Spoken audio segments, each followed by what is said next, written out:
Hi, everybody. My name is Emily Ramshaw, and I'm the co-founder and CEO of the 19th. And I'm so thrilled to be with all of you today for this 19th Represents Future of the Workforce event. I want to tell you all that we have been in operation now for about 3 years, but this is the first live in-person event we've gotten to put on in our hometown of Austin.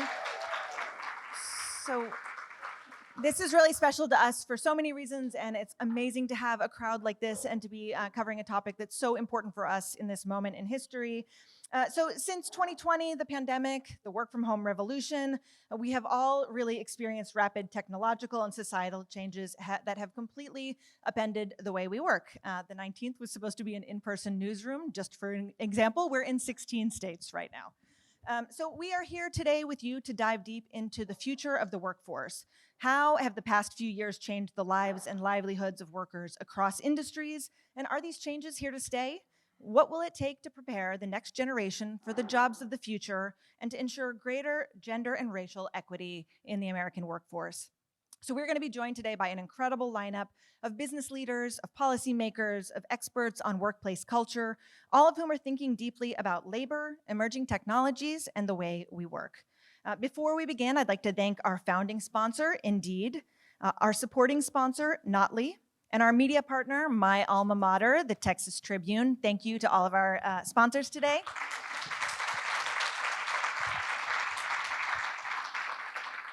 And just a quick reminder that's important to say, while sponsors help keep the 19th events free for our readers and our viewers to attend, they play no part in the programming of the conversations. That's all us and our newsroom.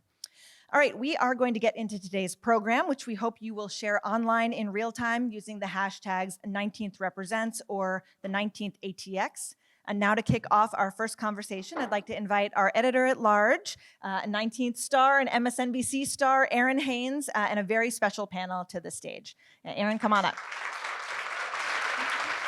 Welcome, welcome, welcome. We are so thrilled to be here in Austin. I am thrilled to be here with two women who have their fingers on the pulse of people and really the culture of work, who help us to sound smarter at the 19th and who help us to empower all of you in our audience. So joining us to talk about how to rewrite our relationship with work, we have on my far left, Tiffany Dufu, who is the author of Drop the Ball, Achieving More by Doing Less, and the founder and CEO of The Crew, which is a peer coaching and professional development organization for women. Welcome, Tiffany. Thank you for having me. And Anne Helen Peterson, who is a journalist who first wrote about millennial burnout in 2019. Wow, the Wayback Machine. She's also the author of Can't Even, How Millennials Became the Burnout Generation, and co-author of Out of Office, The Big Problem and Bigger Promise of Working from Home. Welcome, Anne Helen. Thank you. And thanks to all of you for joining us today, because I just really want us to have an empowering conversation that really reflects on the lessons of the last 3 years, frankly, and that helps folks in this room, helps folks watching, helps us all continue to imagine what our new normal is going to be, which is going to look different for all of us based on our diverse lived experiences and circumstances, right? But being here in community with all of you together, having this conversation in an inclusive and really empathetic way, and an honest way that feels very urgent and important to me, and I know to both of you. So I just want to thank everybody who was able to show up today. But I also want to acknowledge the people who were not able to be here, and to say to them that we see them as well, and that we continue to do this work for them and with their stories in mind. And so with that, let's get started. I want to start by just really asking both of you how you see women, how you see people of color, other marginalized folks really rethinking their relationship with work now. And Tiffany, I'll start with you, and then we'll come to Anne Helen. Yes, absolutely. Thank you for having me. It's just a pleasure to be here. I spend most of my time focused on women and girls. My life's work is advancing women and girls. That's pretty much why I'm on the planet. And right now at The Crew, we're very focused on mid-career women, in large part because companies are recruiting talent, onboarding them. By the time women get to the very senior levels, we can't afford to lose them, but there's this leaky pipeline in the middle, and we're trying to figure out how do we ensure that they get the support that they need in order for them to thrive and in order for us to really maximize and unleash their potential. There are three things that we are noticing at The Crew that this woman in the middle really needs in order for her to feel like it's worth it in this new environment. The first thing that she's looking for her employer is meaning. Everyone's on a quest to live a purposeful life. And now we are expecting that when we come to work, we will be doing work that brings us joy, but also that really taps into our deepest purpose. Yeah. The second thing that she's looking for is advancement, not just a promotion or more money, but she's looking for advancement of herself. And she's looking for evidenced evolution of the self. I need to feel like I'm really growing, that I'm really learning in a way that she used to get outside of the workplace, but now you have to get that inside of the workplace as well. And the third thing is integration, and not just flexible work integration or hybrid work integration. I'm talking about, I want to work for an employer that values and acknowledges all of the different parts of my life. I want them to appreciate and value me as a holistic being, not just for the part of me that I bring in the door that attributes to their bottom line, but the part of me that attributes to my bottom line. And it's a very tall order, I must say, and a lot of expectations that are now put on employers, in part because, and Anne does such a great job of really researching what's happening in our culture and the decline of community. People are looking for community now from work, but those are the ways in which the crew is trying to support companies in meeting those desires and meeting those needs through our platform. Absolutely. What would you add to that? Well, I think that some things that people in marginalized identities broadly knew before the pandemic to be true about the office, aka that it was a very white space, it was a very masculine space, it was a very neurotypical space.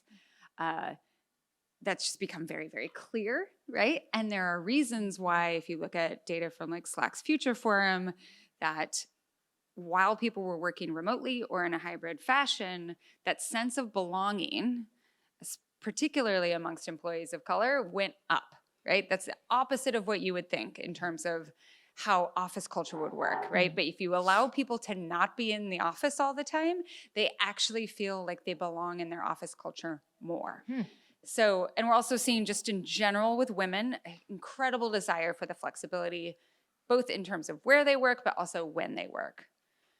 So we get this, companies are trying to get on board with this in some sort of way, trying to figure out a hybrid idea, but they are not doing the second step, which is trying to protect against presenteeism, right? Because the people who are going to continue to go into the office are those people who have never felt excluded from the office, right? Who maybe their caregiving responsibilities mean that they can always be in the office. They love the office, right? Like no one loves the office like a white dude without caregiving responsibilities. And so how do you protect against a pretty natural human inclination, which is that if you see more of a person in the office, you think, oh, they're working more, right? So how do you do that? And that's what I think this is the second step that we're grappling with now. And some companies are really aware of it, but they're not doing anything about it yet. So how do you, and one of the ways you can do it is you can have people who aren't white dudes as management, right? But that's, again, another struggle that a lot of companies still haven't done enough with, is how do we get people into these higher levels so that they too can kind of push back against the monoculture of an office. Can I co-sign Absolutely. on that? It's just so great. I think the other piece is those individuals who are at home, supporting them with creating the kind of boundaries and the structures that they need so that their work is not just bleeding into all of the different parts of their lives. Because just because I'm at home doesn't mean that when I'm not working for you, I don't have a ton of work to do. And so part of the challenge for a lot of women, especially who have those caregiving responsibilities, is they appreciate the flexibility, but they don't want that to mean that they're on all the time, that they're on 24/7. And so really supporting individuals with, how do I create the boundaries inside of my home? In some ways I've been successful, but in other ways I have not. And in fact, I actually leave my home now because it's the only place where I can be called anything other than hun and babe and mom, because I was struggling to figure that out. So I think there's both and. Yeah, Tiffany, I actually know this because we've had a conversation about this before, but I wonder if you can share it with the audience. Your trick with the shoes to let your family know what time it is. Tell you about that? About the kind of work that you are doing. Yes, I found at the top of the pandemic that one of the dynamics in my home was I realized I used to leave to go to work, which basically meant that when I was at home, I was accessible and I was available. But all of a sudden, the pandemic hit. I'm now working in my home, and it was so difficult to get my family to understand. I know you see me, but I am unavailable. And so I did. I came up with this slipper strategy where one pair of slippers was I am founder and CEO of the crew. Right now, I'm unavailable to you. I had another pair of slippers that was the wife and mom slippers. I can make your quesadilla. I can sew your Girl Scout patches onto the thing. And then there was another that I had to come up with were my slippers for this is me time. I just need to sit and read my novel and drink my tea. And so still, when I walk out of the room, my family kind of looks down at my feet first to find out who is walking out of the room right now and is she available to me? I thought you were going to say that you put on heels at No, home. No, that's just for you all. Right. I was going to say that's just for today, right? Yeah. I mean, so look, I mean, what both of you were saying, representation matters, lived experience matters. Raise of hands, how much of what these two are saying is really resonating with a lot of you out here right now? Yeah, exactly. I thought maybe that would be the case. And Helen, you kind of started talking about this. I just want to follow up with both of you on this question too. The big lessons that employers are learning and what they are still not getting as we are beginning to rethink folks' relationship with work. I think that they've learned that work can be done away from the office. There were so many employers who were like, there is no way that this work can be done anywhere but right here. Yeah. Right? Like just so adamant, lawyers especially, right? There is no way that this work can be done anywhere else. And without me laying eyes on you, right? Right, Mhm. right. And I think that we proved that that was not the case, right? And a lot of workers have figured out how to be productive in ways that make sense to them. But again, the polling shows that CEOs still think that their workers aren't being very productive, right? There is not that trust in their workers that they're doing the work. And part of that, some of those numbers came out before the most recent numbers about productivity going slightly down over this past year. You might have seen those. But I don't think that's about workers being like, I'm lazy. I'm not going to do my Quiet work anymore, quitting. right? Like quiet quitting, aka doing your job as described in your job description. But I think it's that these employers have not been attentive to the long-standing effects of burnout, right? Like what happened over the past 2 years? People made it work because they had to make it work. They worked really hard. And then like most people that I know, it wasn't the first year of the pandemic that was the hardest. It was last year. Yeah. Right? And it's now. And so how do you grapple with that? I was speaking at a conference of HR professionals last week, and all of them said, we can't wait for a sabbatical, even if we had a sabbatical program, right? Because we have done nothing as an organization, people are taking mental health leave. They are forcing a sabbatical on the company, and that is causing more catastrophe than it would have been if we just tried to figure out how to grapple with this issue. So I think companies are not dealing with that, and now they're switching gears into a precarity mindset, and you're going to have the same problems. Yeah, there are a couple of lessons that we're learning at the crew. We're very focused on data. When employees, members join the crew, the first thing that they do is upload what they want to realize in their life, their goals, and we support them through accountability circles, which is why we're called the crew. But one of the things that I've been noticing in terms of the trend is that one of the categories that's uploaded in terms of what women want, obviously, is finding a new job. And sometimes our corporate partners are very, concerned about the fact that we onboarded them and then she uploaded that she wanted to find a new job. When you look deeper at the data, it's not necessarily that she wants to find a new company or a place of employment. What's happening is that she doesn't want to work typically for the manager that she's working for.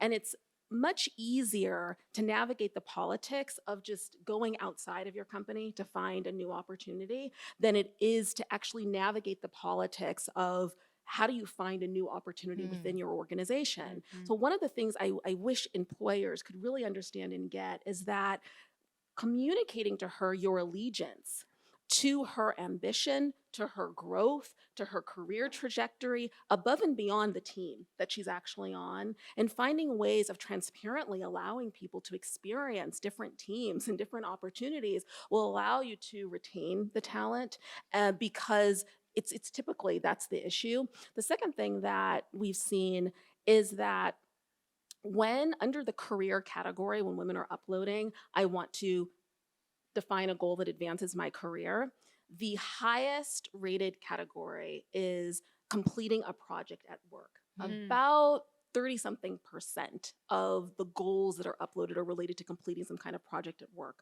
Only 8% of the goals that are uploaded are related to expanding my network, which includes finding a mentor, finding a sponsor. And one of the things I find fascinating about that is that anyone who is employed knows the value and the importance of who you surround yourself with, who knows about your work, who's talking about your work, who you're connected and related to in order for you to expand. And yet so few of our mid-career women are specifically creating strategies and identifying opportunities for her to expand her community and her network as a part of the work Yeah. of the job in order because for that is her to definitely- that's exceed. And definitely I wish that more employers would provide opportunities for her to do that, not as an extracurricular activity, Right. but as an actual function of her job. Right. And demystifying that That's it. for them as well. That's it. So, I mean, look, I spoke to this at the top of this conversation, but really, yes, it is a privilege. I think we all recognize for us to be able to be here at 3 o'clock in the afternoon on a Tuesday. We know that there are folks that are in our workforce in this country that are not able to do that. And so I want to ask about what we need to understand as a society about equity in terms of people's ability to reimagine and rewrite their relationship to work. What are some of the barriers to that, even now? I think when you have an unsustainable relationship with work, it narrows your focus to just me and mine, right? Like when you are scared in your workplace that you're going to lose your job at any second, if you are just like incredibly like all that matters in life is your job, just focus on the individual constantly, that aperture just continues to close. You don't care about community, you don't care about the larger community, right? So like outside of your own neighborhood, but actually what's happening in the city level, the state level, the national and global level. And it's a lot harder to feel that solidarity with other workers whose jobs are not like yours. And so I think when you create a situation where you're not constantly thinking about work all the time, makes it a lot easier to form those connections that make, making work sustainable for everyone, no matter what type of work that they do, top of the list, right? Not just for me, not just for people like me, but for people in doing all sorts of types of work. And I think that's really important. Yeah.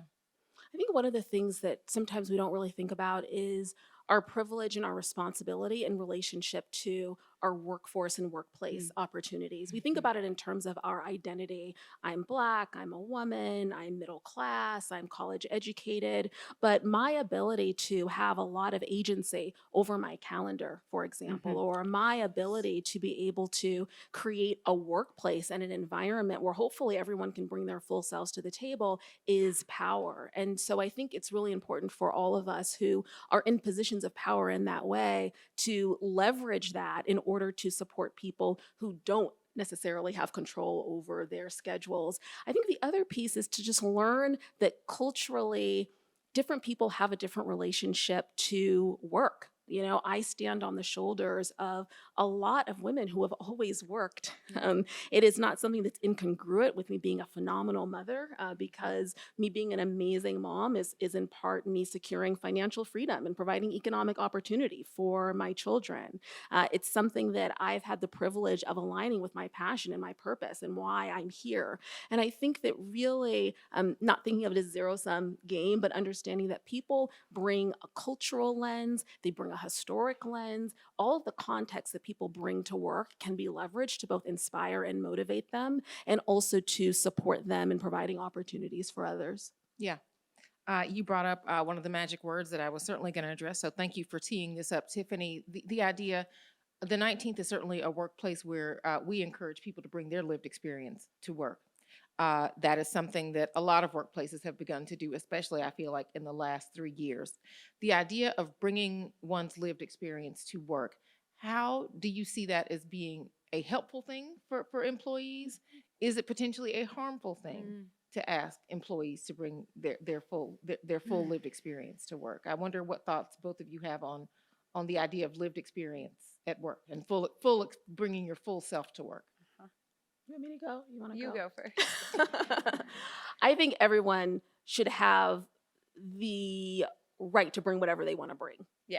To the workplace. First of all, if I don't want to bring my full self to the table, I shouldn't have to bring my full self to the table. So whatever spaces you open up for people to share, for people to be vulnerable, I think it's really important that we provide as much aperture as possible for people to bow out. I'm sensitive to this because I have one of our former team members just sitting right here, Morgan Franklin, and at our weekly all hands, I start with a question to the team. And I've had to learn that regardless of the question, I should frame it in such a way that it doesn't have to be a personal question. That I'm starting with, share a person who inspires you or share a person who was just inspirational. Right? So that people can choose how much they want to bring of themselves to the table. But I think the more important piece is that we don't decide which parts of people they should or should not bring to the table. I think that we all have a multitude of identities. I mentioned some of mine in being a woman. I'm a cisgen woman, in being a Black person, but I'm also an able-bodied person. I'm also a person who, and we don't talk about fertility privilege, but I have fertility privilege, which for a lot of women impacts their livelihood and their experience in the workplace. I'm someone who has a body privilege. I have a small frame. People make assumptions. People have stereotypes and biases depending upon how you physically show up, which is another reason why the virtual world is actually really amazing, especially for all of the women who don't have to reveal that they're expecting because nobody can see below the camera. And so what I think is really difficult is when I walk into a space or I appear in a space and people assume the parts of me that I should be bringing to the table when all of them actually inform my experience. And that's where I believe the evolution really can take hold. Yeah. I love the option of bringing my full self, but you are not entitled to my full self at work. Yeah. What were you going to add? I mean, I think I heard when bringing your full self to work became part of like the lexicon, I heard a lot of people who were like, you don't want my full self. You're not ready. Or I brought my full self to work and my manager had a conversation with me about that. Right? Maybe bring 67%. Yeah, exactly. Like, don't bring your anger, don't bring your frustration. Like, bring your full self as in terms, like, we want to hear your vulnerability, but we don't want to hear the things that are aggressive in some way or coded as aggressive because of the way that you frame them, the body that they're coming from, all of these different things, right? Especially, I think, anytime these complaints, valid criticisms come from people who are expected to be more supportive or docile in the workplace, like it's a difficult position. And so I think that there is real value in learning to protect parts of yourself from the workplace, because oftentimes when you make yourself vulnerable to the workplace, that means that you are vulnerable to exploitation by the workplace. And I think something that a lot of people, particularly people doing passion work in any way, shape, or form, anything that could be called a calling or vocation, have been trying to actually make themselves less vulnerable in the workplace. And you could call that boundaries, or you could just say that it's trying to create a situation where you are less manipulated by the workplace and feel more in control of the work that you're doing and why. Well, I'm also really curious about a big question that each of you asked yourselves regarding your relationship to work in the last 3 years. Do you want to go? I have kind of an answer. Like a lot of people, before the pandemic, I was doing a lot and then suddenly was doing a lot less and felt great about it, right? It was like, how did I travel all the time? Why did I travel all the time? It feels very good to be present. And then as we are still in the pandemic, but traveling a little bit more, doing a little bit more.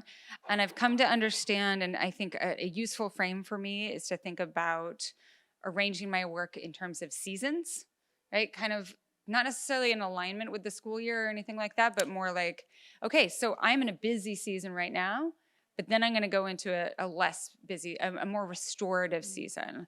Because the thing that I think is really responsible for burnout is you never get a feeling of catharsis. You never get a feeling of completion. You never finish taking the finals or finish the marathon. You're just running another marathon all like right away, right? Or another final forever and ever. And so trying to really build in those periods of restoration and of presence and staying put and of less intense work has been important. And not everyone can have that control over their schedule, but having a little bit of my own and thinking about it that way has been useful for me. I think the question for me was really about being honest with myself about the ways that I was working before, whether or not those were necessary ways or stories that I had told myself about the way it had to be, and whether or not I was going to use this as an opportunity to realign. Probably the two biggest areas were time with other people. I used to feel that I needed to spend quite a bit of time expanding my community, supporting my community, which meant physically showing up, physically being present. And all of a sudden, I found myself when I wasn't attending all of those events, when I wasn't commuting to just meet one person for tea for like 40 minutes and then spending a longer time on the commute back home, that it just wasn't necessary. And I have to say, interestingly enough, it caused me to really think more strategically about whose time I should be focused on with in-person experiences. And so the threshold for me doing something in person became much higher. And then the other thing I had to really be honest about was, Tiffany, are you really doing all of this all of the time because your passion is advancing women and girls? Or are you just a workaholic? Yeah. Because while everybody else was taking the extra time to do yoga and doing all that, I was like I was still working. And so I think that those are some of the questions that I had to grapple with. Okay.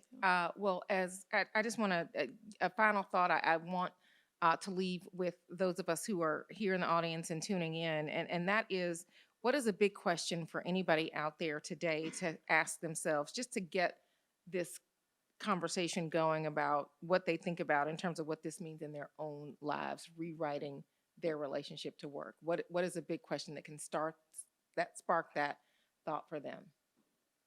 I have one. Go. My parents taught me that if you want something you've never had before, you're going to have to do something you've never done before in order to get it. They like drilled that into me, that if you're in your comfort zone, Tiffany, you are likely not going to create any kind of breakthrough. And so the one question that I would really encourage people to ask is, what am I doing today? What am I doing tomorrow? What am I doing next week that I've never done before in order to advance myself in the workplace or anyone else whose life I might touch? So if you're in this room, I think chances are high that you are a person who has really pushed yourself a lot for a lot of your life and also wanted to be the best in some way. No. I never. And You're like, who, me? a reader on Instagram actually suggested something that her therapist had passed on to her, because like a lot of people, she spent all of her time in therapy talking about her job. And the therapist said, what if you thought not about how can I be the best at work, and that be always the thing that I'm thinking about, always driving me, always making me feel like I'm inadequate. What would it take for you to be happy at work? And what would happen if you reorient your goal around being happy instead of being the best? And I think that is just something to put in your head and let just hang out in there just for a little bit. What would that look like for you to be happy in your work? And how can you disarticulate happiness from the best? So that's what I'm thinking about. Shout out to our therapists. All right. Well, unfortunately, this is where we have to leave it, but thank you so much, Tiffany and Anne, for joining us today.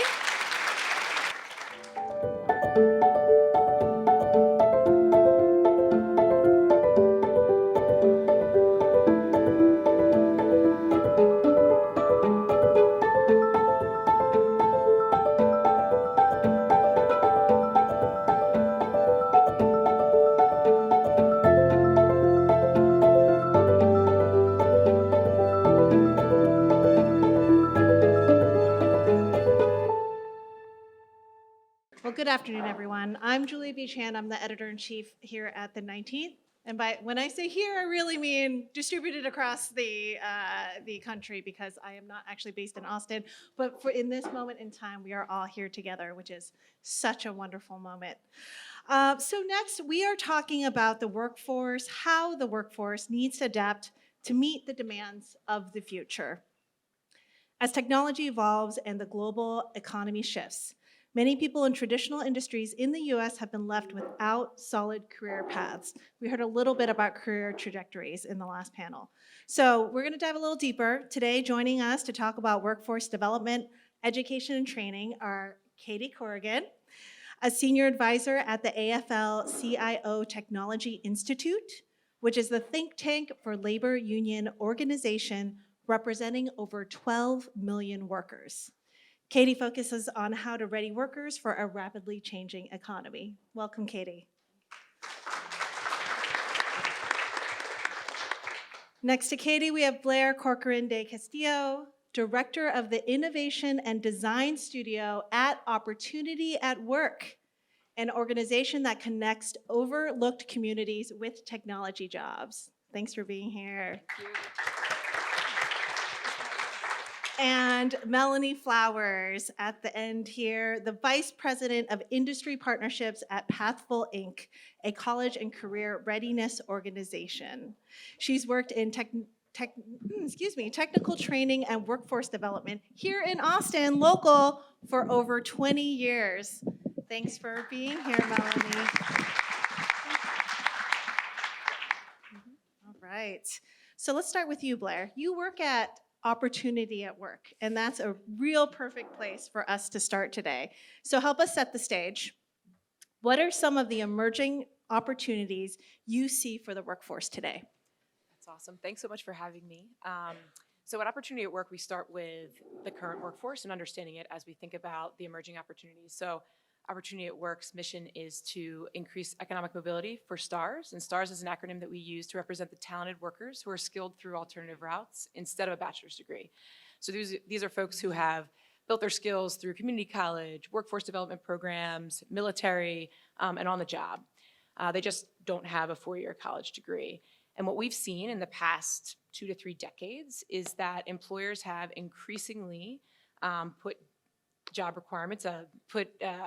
degree requirements on their job descriptions, which has basically left a whole generation of workers without access to family-sustaining wages. A lot of those jobs haven't changed from what they were before, but they've placed this degree requirement, which has become a barrier. In fact, today, 70% of new roles actually require a degree. And what most folks don't realize is that more than half of the current workforce are STARS. They don't have degrees. And so there's a real mismatch between the 70% of degree requirements with the 50% of workers that have them or who don't. And so what we're doing is we're working with employers to build the business case and also the infrastructure to help them implement inclusive skills-based hiring practices. And I think that that's really where there is emerging opportunity, helping workers understand their skills and helping them understand how to translate that to the jobs that they want in the lives and the careers that they deserve. Thank you. So Katie, when we talk about getting workers ready for a rapidly changing economy, what are some ways you see that happening successfully? Great. Well, first I did want to pause because many of you may or may not know what the acronym AFL-CIO even yes. means. That's one thing that we're doing at the AFL-CIO is explaining ourselves a lot more clearly. Essentially, that's the Federation of America's Labor Unions. So we represent everyone from women's soccer players and more recently MLB baseball players, all the way to steel workers and auto workers and everything in between. So when we think about the workforce, we're really thinking broadly. So 2 things, I think, in terms of getting workers prepared for what's to come. One, technology. One reason why the Technology Institute was created at the AFL-CIO several years ago was a result of our own future of work process, which said, listen, technology not only is creating new sectors of the economy, it's going to impact the nature of every occupation in the country. And we need to be a lot more sophisticated and look around the corner at what that's going to look like, whether it's artificial intelligence, whether it's quantum, all these different things. So that's one thing. The second is training. And it's really great to be here with you all who thought so much about that specifically. But first on technology, I think one idea that we have, which I think is an innovation, is that technology shouldn't land in the workplace fully cooked. Workers themselves should be involved in the R&D process as technology is developed, because technology should work for workers, it should work for people, it shouldn't drive us. And when you say it, I have to tell you, a couple years ago when we started talking about this, it was a little bit fantastical. But over the last several years, we have been working with Carnegie Mellon University up in Pittsburgh. For those of you that are from the tech community, every time I go up there, I just get, there's just an incredible amount happening on that campus in every which way around tech. But we're working with professors in the computer science area, professors of engineering, to really figure out what does it look like to bring workers into the R&D process? How do you do that in a smart way, in an effective way? One thing about organized labor is we're organized, so we can actually bring unions to the table that represent nurses, that represent transit, that represent auto, and have that type of sophisticated conversation. And we're doing it. And one thing I'll just flag that we're discovering is very simple. It's kind of a very old notion that work has value, that people have value. So we're doing a study on bus drivers with transit unions and several professors up at CMU. And what we're discovering is driving a bus isn't just driving a bus. You need to have the skill to do that, but you're also doing a lot of other things that are impacting and helping the community, helping that person with a disability make sure they get on the bus, making sure those kids get off at the right stop when they're going to school, dealing with the accident in front of you and the intensity of emotion when people get in an accident, and making sure the police are called. Things like that that take judgment. So how do we suss out how an autonomous vehicle might help with health and safety on the bus itself driving? But all those other things, that's human-centered design. So that's what we're going for on tech. Second thing is on training. And it's just, I think that the conversation on training is so much more developed. I remember when Opportunity at Work started about 10, 12 years ago, and it was a novel idea that guess what, college isn't the only track, that there's a lot of paths to good jobs that have real value for society. And so how do we develop more tracks and invest in them? And by the way, that gives access to a whole lot more people to get good jobs. So in terms of training, and I'll just make a plug, we happen to be sitting in the National Apprenticeship Week. So just to reinforce what we're hearing there, we're really trying to make sure that there aren't just threading the needle of people into apprenticeship programs in specific skilled trades. We really want to create big gateways. One place to do that is in secondary high school, thinking more sophisticated ways about career tech and education, what used to be called voc training. I think in the 90s we got rid of that, but we didn't just get rid of the word, we got rid of a lot of the funding and ideas and development around that type of training. So we're thinking about how do we create a pathway out of high school where, yeah, that career tech education might lead you into a college program, it might lead you into an apprenticeship, it might lead you into a community college, but big pathways, by the way, so that more women, more people of color get access to. So those are the two big things that I think we look at as opportunities. One of the big shifts is we stop looking at technology as a barrier, and we're trying to look at it as an opportunity. Thanks, Katie. That's actually a great segue over to you, Melanie, because you and I had a quick conversation right before the panel where I was really wanting to suss the barrier, the access might be to this training. So zooming in on this training that Katie was just talking about and the training that we know exists, you mentioned that awareness. It's not just access, it's awareness.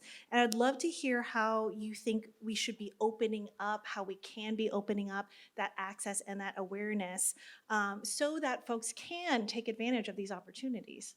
Yes, thank you. Thank you for having me today. In my work in workforce development, one of the things that I recognized was there's so many programs out there. There's programs, you want to train on something, it exists. You can learn anything you want to learn. The problem is people aren't aware of what's available to them, whether it's locally, whether it's subsidized, or there's just not a lot of awareness there. But there are some limits with workforce boards and local training providers based on their grant funding. They may not always be able to put dollars towards marketing those programs. And so it's word of mouth. So that's a lot slower than, hey, let me make this thing and put it on a commercial. So there's a lot of lack of awareness out there of what is actually available to people. And then when they find out it does exist, they're like, where's this been all my life? And so getting the word out through the K-12 space, through the K-16 space, and letting people know, hey, these training programs are available to you while you're in high school, as soon as you graduate from high school, whether it's an apprenticeship. I actually just left the Texas Workforce Commission talking about apprenticeships and getting, they were giving some awards out. And so it's awareness. I think if people knew what was available and readily available to them, they would take advantage of the programs. Well, let's pull on this barriers thread for a little bit. I want to go back to you, Melanie, about ways that you've seen folks successfully communicate, give and spread awareness in a way. And then I'd love to hear from the rest of the panel. And I'll throw to Katie and Blair on how we break through on various barriers that you've experienced, you've observed, so that workers can develop the skills and get the training they need. So some of the barriers that I've seen in the workforce space are, one, you have people that are changing careers. Hey, pandemic, hospitality industry let me down. I'm never going back to that. I want to learn a new skill. What can I do? And they don't know who to go to, right? They don't know where to start. I've been with XYZ company for the last 7 years, and I don't know what to do. I was asking people, where are you from? Where are you from? And I thought this was a local, but there's people from all over the country here. So welcome to Texas, welcome to Austin. But there's workforce boards in every place that you live. I would first connect with the workforce board. They're not allowed to advertise. There's a running joke, and it's really not a joke, that we're the best kept secret in town. But it shouldn't be a secret. There's so many programs available, and they have wraparound services. So if you're a dislocated worker and you got laid off from your job and you need childcare, well, there's childcare that is available to you. Did you know that? Yes. And it's free, right? And there's also, hey, I have 4 mouths to feed and I'm staring at a light bill. I can't just stop for 6 weeks of training. Hey, we have subsidies that can pay you while you learn a new skill to get you a living wage. So a lot of people don't know about these hidden program or systems and wraparound services. Okay, my car got repossessed because I got laid off and I couldn't pay the note for 6 months. Well, did you know we have transit services? You could get an Uber coupon or gift card or whatever to get you to training or to your job. There's so many things out there. I would just recommend getting with your local workforce board because there are dollars and there are efforts in all of these spaces. Again, they're just a best kept secret in a lot of cases. Thank you. Blair, let's go to you on successful ways to break through barriers you've experienced. Yeah, there are 2 that really come to mind. The first is I mentioned that half of the workforce don't have degrees. So of the 140 million, 70 plus million don't have degrees. And about 35 million of those folks actually have the skills for jobs right now, for higher wage jobs right now. And so their only barrier is the degree requirement. So one, I think, is you could be, reducing degree requirements, and that would help folks. But that would also help those same people not be pushed back into training, because oftentimes employers think that, low wage means no skill, and that's not the case. And so we're pushing a lot of people into training, which makes sometimes training programs crowded, or they can't get into them, which is a barrier. So this would be one way, is, to allow the people who have the skills right now for those high wage jobs to go. I think the other is that we're seeing a lot of communities at the regional level, because that is where the labor market still works.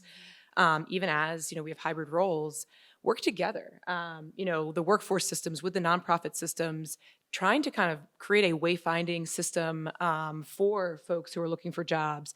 So workforce system has these opportunities. Well, this nonprofit actually provides coaching and interview support, right? So trying to put together some of those supports so that folks aren't doing it themselves, helping individual workers wayfind so that they're not having to, source the internet, of which there are lots of places and things, but like you're saying, there are different eligibility requirements based on your locality, based on your socioeconomic income sometimes. So there are a lot of regions that we're seeing. We're seeing this in Maryland, LA, San Francisco, where organizations are coming together and actually trying to kind of crowdsource their supports so that workers can get the support they need to get into the training programs and then be successful in the jobs. Great. I just want to echo on the training side so many things that you've said, including things like wraparound services. I think the piece that I'll just add to the puzzle is there are some real structural barriers. I think it's hard to talk about this issue and not recognize that we have 49,000 folks out in California in the University of California system right now on strike. These are graduate assistants, these are PhD doctoral students, these are postdocs. These are the people that are going to make the economy hum in the future. They can't afford their lives. And the stories coming off that strike line are intense. Some people are donating their blood plasma to pay for rent. Like, that's not an investment. We cannot afford to have that many people walking out of their labs, out of their classrooms. So I just wanted to say, I think cost of education, whether that's needing to take off time to take an apprenticeship course, needing to pay for college. I think we saw a lot of young people last week vote on that issue of student debt in the elections. So just the cost alone is a big barrier in terms of either getting the education, affording your life while you're being educated. And the second thing I think are just some intangibles. And this is why I think we've put such a focus on tech. Number one, you've seen in the kind of respect category, and we heard about that on the first panel of like, what does it mean to feel respected on the job? I think two examples. One, Starbucks workers have organized in, I think, 250 Starbucks coffee shops around the country.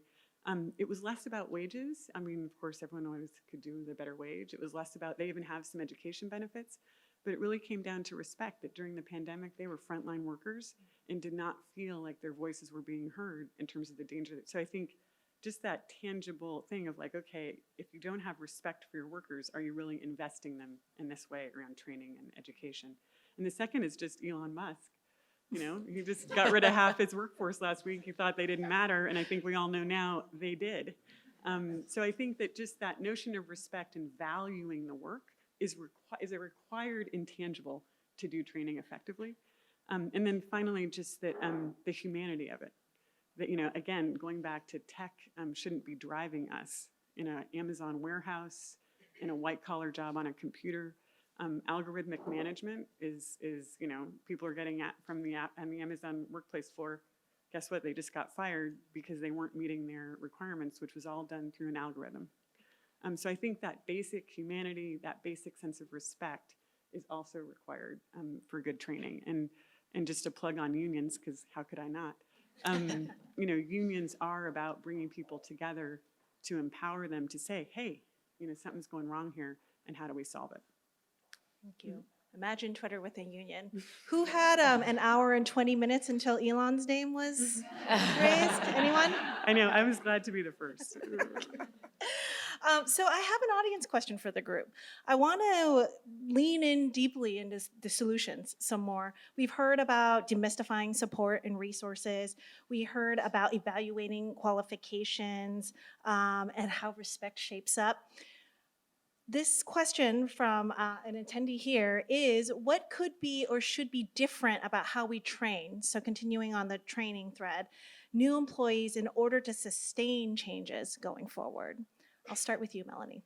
Ooh, that's my jam. Training is my jam. Before I worked for Pathful, I was the head of technical training for Samsung for 24 years. So training has to be more than just, this is how you do this widget, right?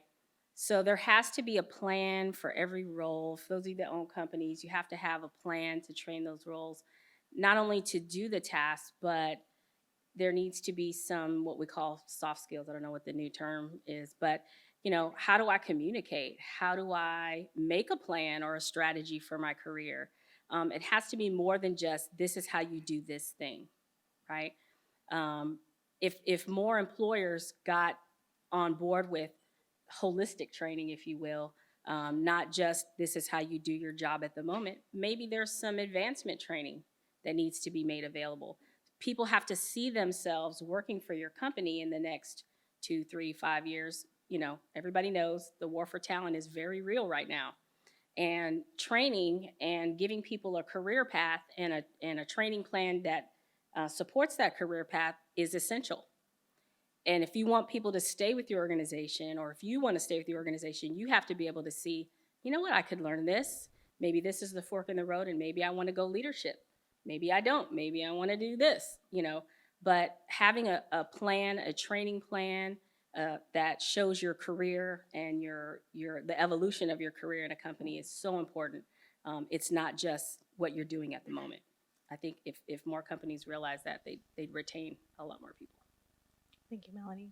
Blair? Yeah, to build off that, I think it's also about talking about skills are the future currency in the labor market, understanding what skills workers have and what skills employers actually need, because I think often that helps design training programs that are effective. And it's on both sides. I think there's kind of a bit of a black box about what skills are actually necessary. I mean, you talked about soft skills. How do you even quantify what soft skills you're good at, right? But there's a lot of investment right now, and because of the war on talent, there's a lot of interest in employers and nonprofits thinking about how to help companies do that. We recently launched a beta version of this dashboard that helps employers and workers understand, using census data of transitions over the past 10 years, what skills do stars have in particular roles, and what skills are employers actually needing for the roles that those stars would be coming into. And it actually does a scatter plot, which helps folks understand, both on the employer side and the star side, where their gaps might be, but also what are the skills I should actually be looking for, to help both sides understand what types of training and investment do we, the employer, need to be investing in as we bring them on the job, versus if I'm the worker thinking about what skills training I need to enhance my ability to do the job. So I think that's absolutely one area. And I think collaboration, a close connection between employers and the workforce is another. I mean, you talked about apprenticeships. Both of you have talked about apprenticeships, and how they're expanding beyond the trades. I think what has to happen now is understanding what it looks like to actually build educational and racial equity in that. What we're hearing from apprentices is that the current system doesn't work. They get the training, but the organizations are not actually set up to support them, and especially from historically excluded groups. So there's a lot of work, and there have been a lot of resources that are coming out actually this week about apprenticeship as just one example. But I think it's, employers have a job to do, and in addition to our training programs, in trying to bridge those two areas so that employers get the talent that they deserve, and workers get the jobs and careers that they deserve. Yeah, and I think again, I feel like we know so much on training in terms of how to improve it, how to do it. You've exposed the black box of the workforce board system, where there are so many different resources. I guess for me, I would just really plug, and I loved that your job title, which is kind of more of a systems design approach to the workforce system, that you can't think linearly. It's not just like this set of skills into this particular job in this moment. We're heading into a time where technology and innovation is going to be rapidly changing your day-to-day job many times over the course of your career, even if you stayed in one employment with one company. So we have to build a system, I think, that acknowledges that, so that both on that front end, we're getting people, trained up into their first job, but also over the course of a lifetime, that we have a method to both, kind of scale up, scale down, transition into new types of work, all the while with a good job on the other end. Because if we aren't really clear, and that's why I think the kind of labor management discussion around what skills are needed, how do we train, and then how do we make sure that there's a good job on the other end of that pipeline that we can, again, ratchet up and ratchet down and adapt to over the course of a lifetime. Thank you. All right, final question, round robin, final thoughts. As folks are about to head into an exercise, get really excited. It's going to be a lot of fun. Is there one thing you'd like the audience to consider as they leave here, head back to their jobs, their companies, that you haven't mentioned or I haven't asked about today? Start on that end. All right. Start with Katie. I think that's fair. You've been going first the whole time, so I feel like that's fair. I think what I love about the next session is that it's called Solutions. And I think that we really do need solutions. And I would just invite you to think about who needs to be in the room as we're creating those solutions, because we have created a lot of solutions without everybody needed in the past, and that has come at big consequence. Who's missing right now? Who's not here? I love that. And to build off of that, collaboration, I don't think this is something that can be fixed by one organization, one even sector alone. And so how are we thinking about the future of talent management? Whose role is that? I mean, I've been hearing the talent management is the new talent acquisition. So whose role is that anymore? Like there used to be, kind of two sides. And so thinking about collaboration and how to work together, both supply and demand, to make this better. I agree. What we like to call here locally is our employment ecosystem. That's all of those things that you were talking about. It's government, it's economic development, it's workforce development, it's education, higher education, job seekers, training providers, staffing agencies. Everyone working together defines kind of what that training is and what it should be and how it should keep going. But I would say reach out to your local employment ecosystem and get involved, because what we say as industry, they're listening to. More and more educators are listening. Hey, you're not giving us what we need, right? So they're listening, whether it's colleges, whether it's the K-12 space. They're trying to build in these, that's why you see so many CTE programs and all these things out. But they're getting there. We're just not quite all the way there yet. But so reach out, get involved, because everyone in here can impact the future workforce. Quick impromptu poll. How many folks here feel like they are tapped into their local workforce ecosystem? Oh, that's fairly revealing. All right. Well, with that, thank you so much for your time today. Thank you so much. Very nice to meet you. Thank you.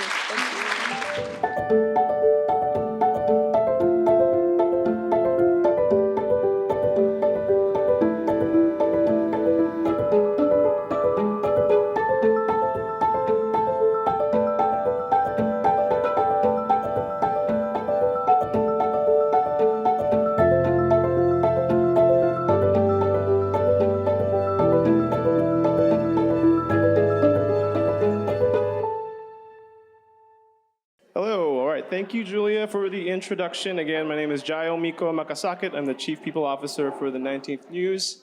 And thank you all for participating in our solutions wall. I'm definitely going to steal some of that for my own work.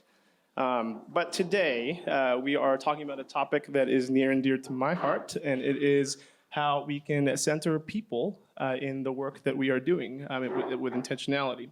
We're going to start off with some very recent research that speaks to how leaders in orgs are feeling the strain of the new normal when it comes to working with people and their evolving needs. We'll then hear from leaders themselves about how these challenges are presenting in their work and how they're facing these challenges by centering the people themselves in these challenges. Joining us to unpack this, on my very far left, we have Venice Hayes, the Chief Culture, Diversity, and Inclusion Officer at Dell Technologies. We have Dia Campos, the Director of Governmental and Public Affairs at HEB. We have Angela Jackson, founder of Future Forward Industries, a workplace equity consulting organization, to my immediate left. And then right next to her is Christina Janzer. Janzer, did I pronounce that correctly? Christina Janzer, Senior Vice President of Research and Analytics at Slack and the Future Forum. So to get us started, Christina, so the aforementioned research that we were talking about is part of your work with Future Forum, which is a Slack-led initiative research consortium. You all recently released a study in October titled, "Executives Feel the Strain of Leading in the New Normal." Could you briefly walk us through maybe 2 or 3 of the major findings from the study that in particular spoke to the needs of employees in this new normal? Absolutely. So first of all, I'm so happy to be here. Thank you for having me. So yes, the Future Forum is a research consortium that's backed by Slack. And our goal is really to make a future of work that is more flexible, more connected, and more inclusive. And so we conduct research, we engage with executives, all for the purpose of designing a more people-centered and digital-first way of work. And so every quarter we run a survey of over 10,000 desk workers around the world. And in October, the recent findings, I'll highlight just a few things. First of all, executives are really feeling the pressure. They're really struggling right now. We see a decline in overall experience of 15% over the last year. We also see them reporting 40% more work-related stress and anxiety.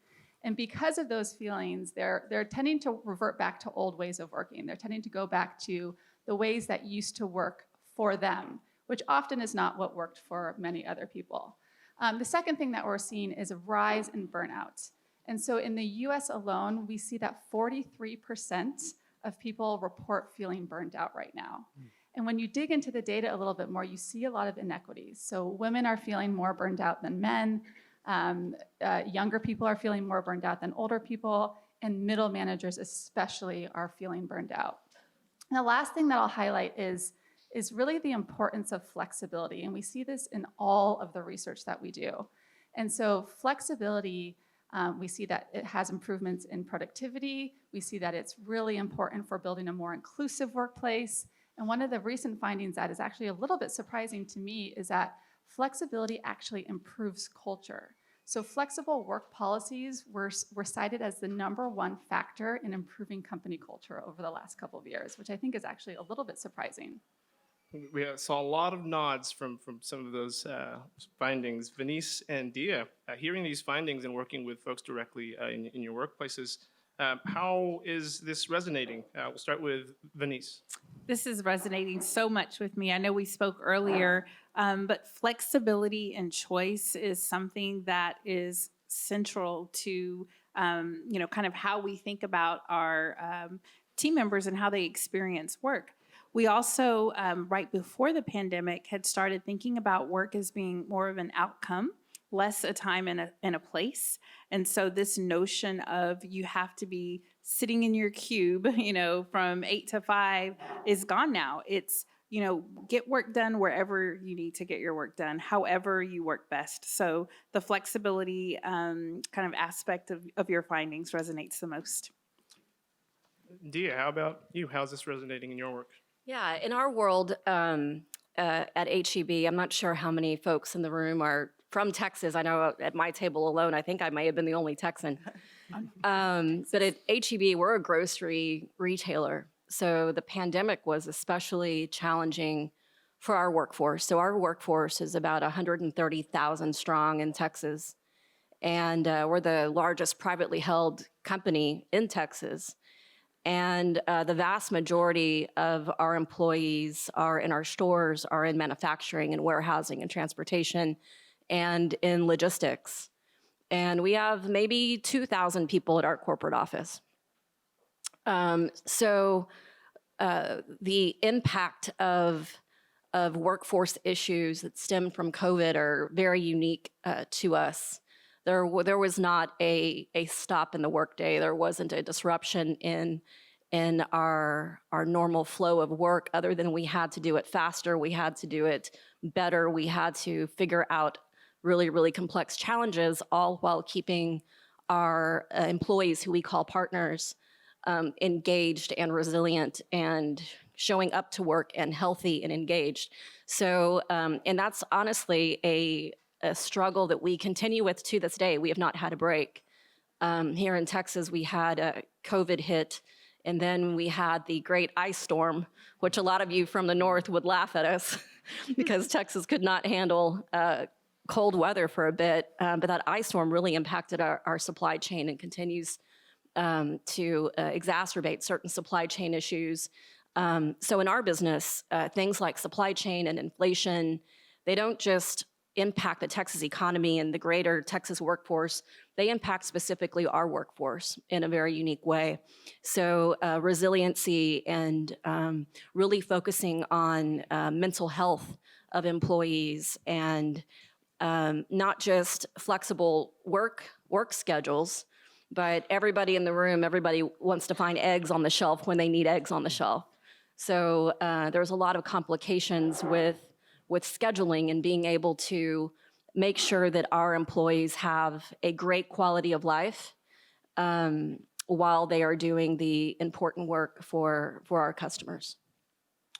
And Angela, so you're in the unique position where you're able to work with a number of orgs in your consulting. How are these findings resonating with you? Well, first of all, I founded Future Forward Strategies, and this was several years ago, just based on employers who are thinking about how do they manage a multi-generational workforce. We've all heard about, the expectations with Gen Z and millennials, and I think what we found with the pandemic is, they wanted a different way of work, and we had a pause, and we realized we all wanted a way to work. And so people are feeling burned out, and especially people in middle management, because those are you're finding Gen X leaders.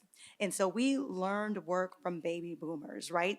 We might not have liked it, but we put our head down, we did the work, we rose through the ranks. And what we're finding now is like that didn't work for us, right? It never did. And it certainly doesn't work for our new crop of employees who are Gen Z. They're expecting more. So I think what you're finding in middle management is one, reconciling for ourselves what does work mean for us and how do we do it in a more sustainable way? And then two, how do we learn to manage differently? It's not do as I say anymore. Come in because I said so. People are choosing their options, and their options might not even be work. So I feel like moving forward, this is going to be central to the conversation in terms of business competitiveness, how we're reacting to this, how we're listening to people, and then how we're adjusting our policies and ways of working. And that might mean that some of us need to be retrained and to think about our leadership in a very different way than what's been traditionally rewarded. So you teed us up perfectly for our next question, which is around listening. How are we listening to folks? We can't get a sense of what our folks need if we're not effectively listening to them. And obviously, especially if you're working in large organizations, you can't listen to everyone at once. And so, Venice, I want to start with you. You work with quite a large organization. And in the various departments, I'm sure the needs of folks vary widely. How does Adele, or how have you approached listening to get a better sense of what people in the work need? Yep. So at Dell, we've got about 130,000 team members globally. So it's a lot across many different functions. And for us, we think about data, of course, number one, is very, very important, but listening is the most important. And we have a strategy where not only do we listen to our team members on an annual basis to kind of understand their sentiment, but we do regular check-ins. And when I think about each of our people leaders, they're asked to do the same as well. Do regular, frequent check-ins, listen to your people, ask different questions, right? The questions go beyond, have you completed whatever task it is that you needed to complete? The new question is, how are you doing? How can I help? And, you'll hear the first answer and maybe ask that same question again to really get to the core of how are your people doing? Are they feeling burned out? Are they feeling overwhelmed? Especially now where it seems like people wake up in the morning, turn on their computers, and they don't turn them off until they go to bed at night. So we really need to take care of our people, check in on them, make sure they're not overextending themselves, give them the permission, if you will, to disconnect and ask those deeper questions to really get to how they are doing as people versus how they're doing as, employees completing a task. Now, Dia, I want to ask a similar question, but I'm also interested to hear, since a lot of your role deals with the public and folks outside of your organization, how do you approach listening to the folks that you work with on a daily basis to get the sense of these needs? Yeah, especially in the community and charitable giving side of the spectrum, really listening to our community partners and our community stakeholders became extremely different during COVID and after COVID. The relationship with our customers changed. One of the things I remember the most about COVID was it was actually we were all at our emergency operations center the day before restaurants closed in San Antonio, Texas. And we had just done the Texas Monthly interview, which the article ended up, on Apple News and everything, when nobody guessed that would happen. But we decided to go to a restaurant, a really great chef in San Antonio, Chef Johnny Hernandez. We walked in and he had just let go of about 300 employees from his large catering business and everything in San Antonio. And we sat there with him, and as a customer of ours, as a colleague of ours, as a friend of ours, the relationship with restaurateurs and local chefs across the state really changed for us. We started listening to them in a different way. It was not just about, oh, we're all foodies, we all love food, and we all love our communities. It's about, how do we help each other? How can we help you? We were under, at that point, tremendous amount of stress in supply chain, being able to get enough food into stores. And so that night, sitting there with Chef Johnny Hernandez, was the beginning of a program where we worked with local chefs in all of the cities that we work in to bring in their prepared foods into our stores. And it really changed that relationship. And it changed the relationship with nonprofits as well, listening in a very different way to organizations that were under a lot of stress. The food banks, I know Feeding Texas is here, the amount of stress to actually feed people, to get enough food into people's homes was immense. And it really changed those relationships forever just by listening to them in a very different way than a very transactional way of, here's a check for the food bank. What people are commonly used to doing, very transactional, became a very, very personal situation. Wonderful. Coming back to something Venice said earlier around the data and listening through data, Christina, could you connect the dots for us as to how data can help us more effectively center the needs of the people that we work with? Yeah, I love this question. So yes, I'm a data person, so this is very near and dear to my heart. When you look at the data, it's actually quite astounding. 60% of executives are not involving their employees in their future of work decisions. So they are making decisions without listening to their employees. And so what that means is that they're making decisions that benefit them, right? And what we see a lot is that the executive experience is very different than the employee experience. That's probably obvious. But on a number of issues, they're experiencing the world very differently. And so if you don't listen to your employees, you're going to make the wrong decisions. And I think one thing to note in terms of listening to employees, and I think about this a lot as a researcher, you have to make sure that you're listening to all of your employees. And I think it's really easy to get into the pattern of listening to the loudest people, listening to the majority. Those might be the people who are easiest to get feedback from. But it's important to listen to the most vulnerable and the people who don't have as strong of a voice. And we see so much of the impact of the pandemic and the impact of flexible work being, everyone loves flexibility, but it's had a greater impact on people of color, on mothers, on women in general. And I think it's important to really consider those people when you're making your future of work plans, and you can't do that unless you make sure that you're talking to the right people. A novel idea, listening to the people. This, I guess it's obvious. So Angela, so you advise leaders, and I assume that you give some of that advisory around needing to listen to the needs of employees. How do you get them to do that? Well, there's a couple things, and just building on your point, it was fascinating. I was working with the CEO of a fast casual restaurant, who I won't name at this time, but what they did for their hourly workers was the first time they had did this is just recently, is that they opened up that they could receive the 401k benefits.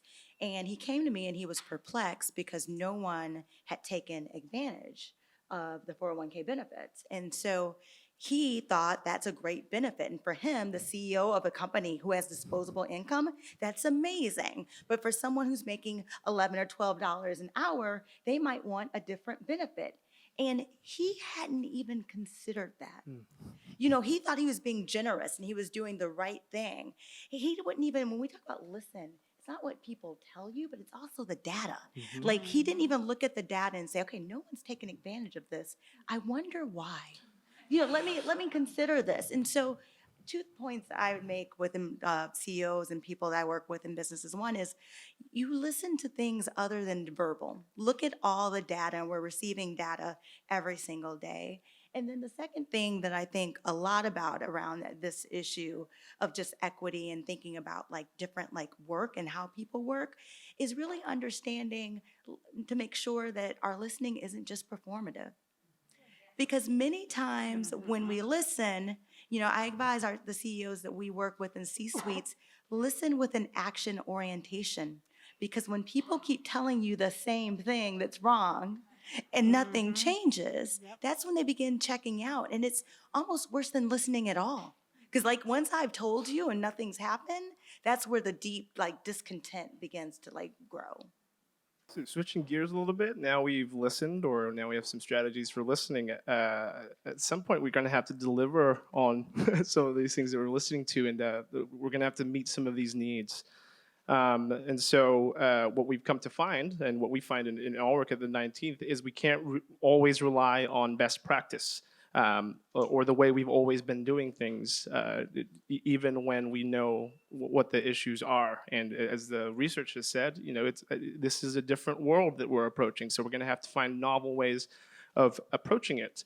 So switching to Angela, actually, what I love about your work the most, and what I've read about it, is that you would advise, or you advise leaders to bring an equity lens to business decisions.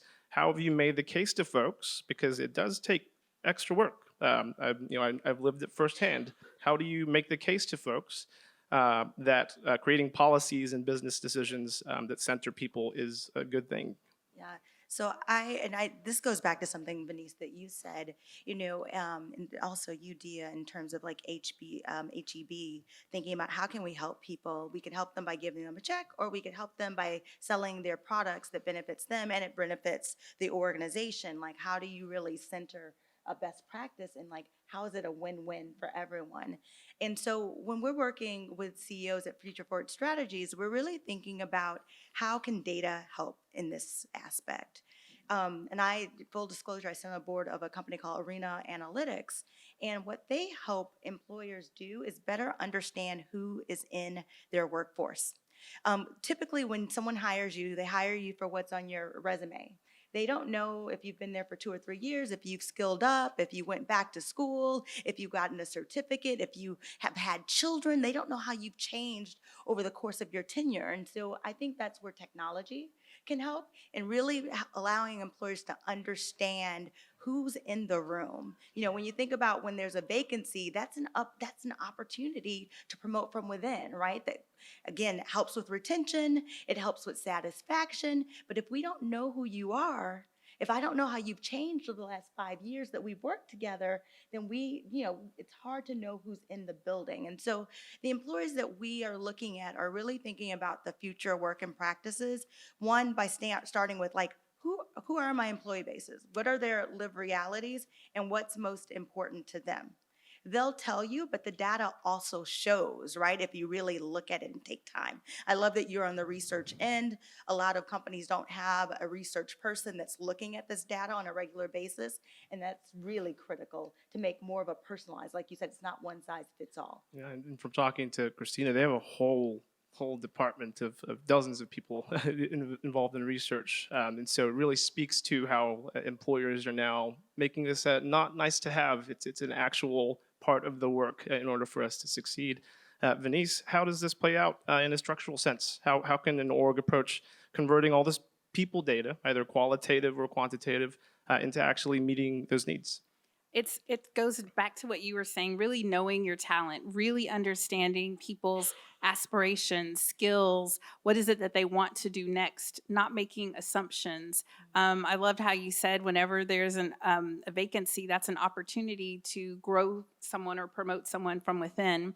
And for us, we are asking our leaders to know everyone. Make sure that you're not just focused on the person that looks like you or that you're most comfortable with, but get to know each and every person in the organization. Get to know people deeper in the organization, not just those that maybe you have direct interaction with on a daily basis, but kind of click into your organization to really understand what it is that's going to help each and every one of the people in your organization grow and thrive.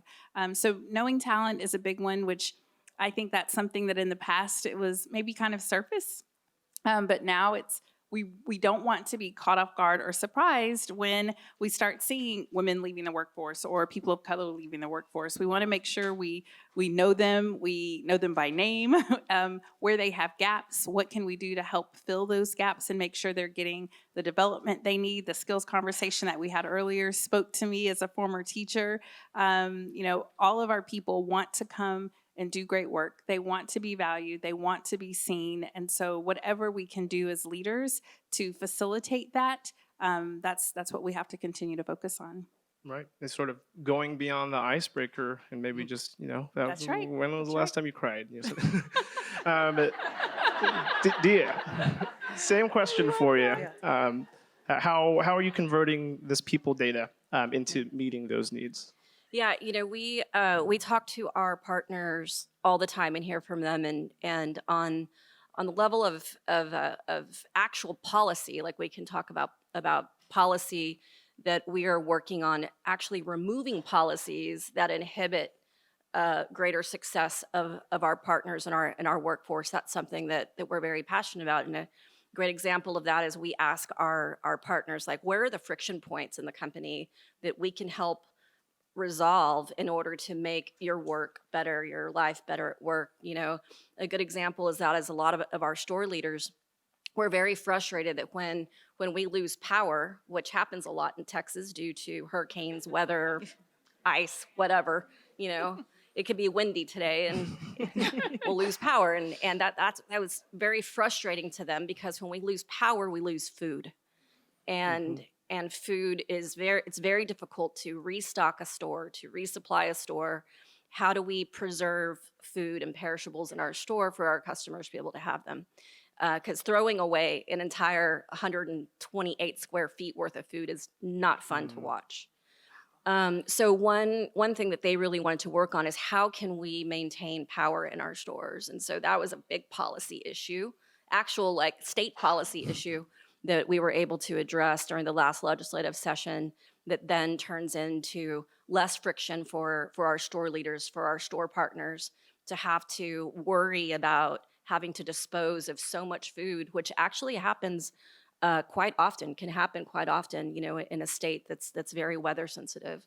So that's just one example of how we listen to our store leaders, we listen to our store partners, and try to resolve friction areas and break down barriers for them. And it's super interesting because you didn't just take that data into internal solutions, and obviously your role exists, so it makes sense. You had to bring it outside, and you had to look at the legislative impacts that you could look at.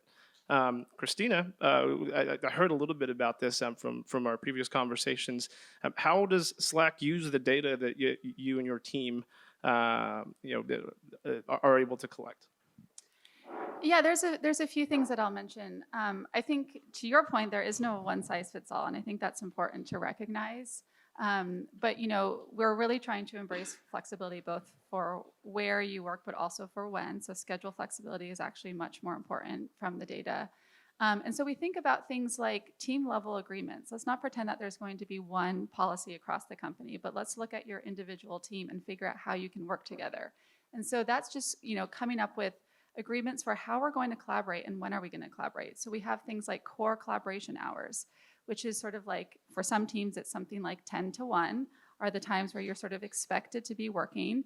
Everything else is much more flexible, so you can do your deep work, you can take your kids to school if you need to, whatever you need to do, these are the hours where you're expected to work, but everything else is much more flexible. The other things that we've really experimented with are carving out more focus time. So we have 2 weeks every quarter that's called a maker week. This is no meeting week, and you just get to focus on deep work. And the data that we collect afterwards is, people love these weeks because they're able to get so much more work done. They're able to focus, and they're able to have more creative time. The last thing that I would say is we really try to promote asynchronous work. Not everything needs to be a meeting.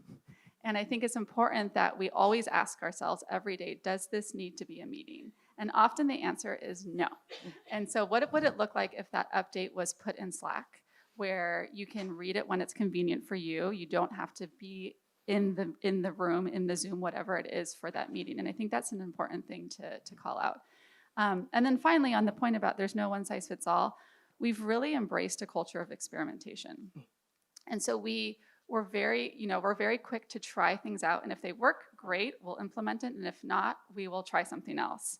And I think it's easy when you come to a roadblock to want to like regress back to the old way. But really, it's just you need to try something different. And so really thinking about experimentation as part of your strategy, I think is really important. Right, because some of the solutions that we're trying to look for don't even exist yet. And so there's no way to come to them unless we iterate and experiment and be okay with not being amazing the first time we try something. Exactly. Resonate with that heavily. I have a closing question for y'all. And I always like to end on an optimistic note, but I understand from many of the folks here, we are looking for ideas that many organizations may have tried in their work. We're not having to reinvent the wheel all the time. Sometimes we can lean on the successes of others. And so what I want to ask each of you, when has centering people paid off for you all? What is one example in your work where you were able to center people in it in some way? And how did it pay off? If we could start with Angela. So I'm actually thinking about a company, Guild Education. I don't know if you know them, but they work with Fortune 500 companies to help bring upskilling and reskilling programs for mainly frontline employees so that they can get a 4-year degree or an advance their education. But one thing that they did that I thought was brilliant in working with them is that they heard from moms that one of the biggest issues that they have is childcare. No surprise to anyone. And so as they were founding and building the company, they created daycares on premise that worked with a sliding scale. So for those who made more, paid more. For those who made less, some of them don't pay at all. And so that's important, and that has worked well. And it's been one of the things that's helped them to actually retain people. Because one, they feel seen. It's high quality. They have an impact. Women can go down on their break and see their kids. It helps men. And so it's a small tweak that you think about that can have like a real outsized impact on the workforce. And those are the ones that I think a lot about when I'm like consulting with businesses. What are the small things that we could do that would mean a lot? And another organization is called COMPT, C-O-M-P-T. And I like them and I refer them to businesses I work with because they let employees decide what they want as their benefits.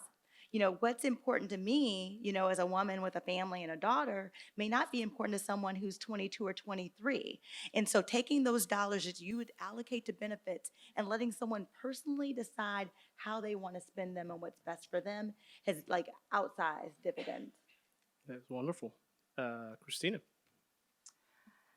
Yeah, I think one thing for me is, honestly, being in a room like this, we had an event a few weeks ago where we brought together executives from a bunch of Fortune 500 companies, and we all got together to talk about the future of work. And we were there, we were sharing ideas, we were sharing wins, we were sharing failures, and being surrounded by so many executives who are so passionate about making the future of work better than the past. I find that to be really inspiring, and I think we all have an opportunity to redesign the way forward, and that's what really motivates me. Wonderful. Tia. We often get asked how we do it. How does HEB constantly top, the best place to work list? I think it's the number one question we have, and I really think it's about hiring, the right people in the right position and empowering them to do their job and to do what's right for communities and for customers. I think that our workforce is so diverse. It is socioeconomically diverse. It is racially, ethnically diverse, all across the board. It's a real representation of Texas. And so we have to hire leaders who can connect with the entirety of that workforce, who are equally as diverse as our front line is, and also who can connect with the diversity of our consumers. HEB is one of the only grocery retailers in the nation who successfully has stores that cater to every segment of the population. A very, very diverse customer base, a diverse employee base, and a diverse leadership and executive team is really what makes it work for us. Right. It speaks to the fact that representation for the sake of representation isn't enough. There's actually outcomes that come from folks feeling like they're represented in their leaders. Close this out, Venice. I will. So when we ask our team members, what is it that kind of differentiates us? Time and time again, they come back to the culture. And even with all that we've been going through with the pandemic and everything that's happening in the world around us, I'm really, really proud of the sense of connection and community that we continue to build at the company. I feel, even when I ask people that have joined during the pandemic, so you think it's been about 2.5 years, so I asked people that joined maybe a year ago, and they constantly tell me, when I got here, I heard that the culture was really great, but it's even better than I expected. And these are people that had not experienced the way things were, or kind of going back to something. If they're experiencing it new. And so hearing that, it just really puts a smile on my face. We've got amazing executives and leaders who are committed. They walk the talk. We ask, do you feel what you've experienced is consistent with what you hear? And time again, we're very, very consistent. We're consistent on our culture code. We're consistent in our commitment back to our team members, making sure that they can achieve, career growth, that they're balanced, that they've got connection, that they can experience being included. So those are things that make me really proud, and I'm looking forward to figuring out how do we keep that going in the new world that we're living in. Thank you, Venice, and thank you, the entire panel. I'm walking away with a sense that even though our challenges may be different in our various contexts, it seems like we're all on the same page that we got to do something. And so I'll now turn things back over to our co-founder and CEO, Emily Ramshaw, to close it out.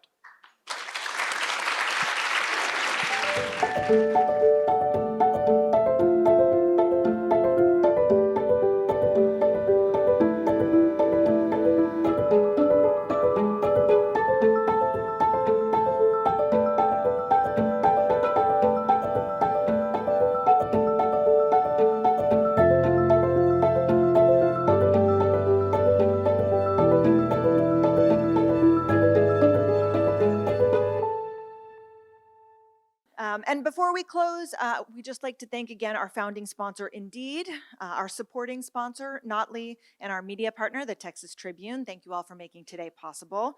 And finally, to our members in the room, we are so glad that you're here. We're so grateful for your support of our events and our journalism and our mission. If you are not already a member, this is my pitch, y'all. You need to become a member. You can do that by making a gift of any size at 19thnews.org/membership. One more quick thank you. They never put it in my script, but our events team and creative team is absolutely spectacular. So a big round of applause for them.